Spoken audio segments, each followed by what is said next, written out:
இப்போ என் தட்டுல சாம்பாரும் சட்னியும் இருக்கு. இப்போ இந்த சட்னி உனக்கு பிடிக்காது தானே? ம். சட்னி இல்லனா அப்ப நீ சாம்பார் தானே போட்டு சாப்பிடுவ.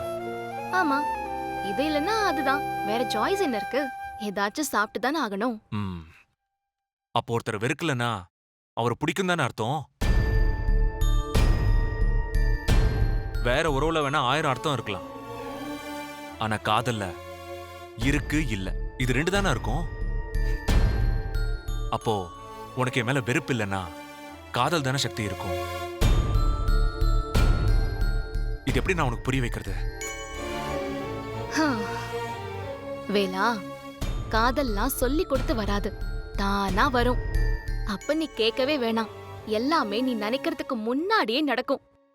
சக்தி, நடக்குமா சக்தி? எனக்கு உன்னை எவ்வளவு பிடிக்குமோ அவ்வளவும் உனக்கு என்ன பிடிக்க ஆரம்பிக்குமா? உண்மைக்கு உன் மனசுல நான் இருக்கேன சக்தி. நீ எப்ப என்ன புரிஞ்சுப்ப? இப்ப நான் உனக்கு அது அது என்ன கம் கம் கம் கம்ஃபர்ட். கம்ஃபர்டபுளா ஃபீல் பண்ண வைக்கிறேனா? ஒரு நாள்ல என்ன வேலை மாற்றம் வந்துற போது? இப்பதான் நீ எனக்கு என்ன வேணும்னு கேட்க ஆரம்பிச்சிருக்க. முதல்ல ஃப்ரெண்ட்ஷிப் பில்டப் ஆகணும். நான் சொல்லாமையே உனக்கு எல்லாமே புரியணும். எனக்கு பிடிச்சது பிடிக்காதது, உனக்கு பிடிச்சது பிடிக்காதது, இப்படி எல்லாமே பேசி பழகி சங்கடமே இல்லாத உறவா நாம மாறணும். ஒன்னு சொல்லவா? நாம நார்மலா மேரேஜ் பண்ணிருந்தா கூட நான் என்ன கன்வின்ஸ் பண்ணிருப்பேன். ஆனா நீ என்ன கட்டாயப்படுத்திருக்கிறதுனால எனக்கு சில ப்ராப்ளம்ஸ் இருக்கு. என்ன ப்ராப்ளம்? யார் ப்ராப்ளம்? சொல்லு. இங்க பாரு வேலா, இந்த கோவமும் அவசரமும் தான் உன்கிட்ட பிரச்சனை.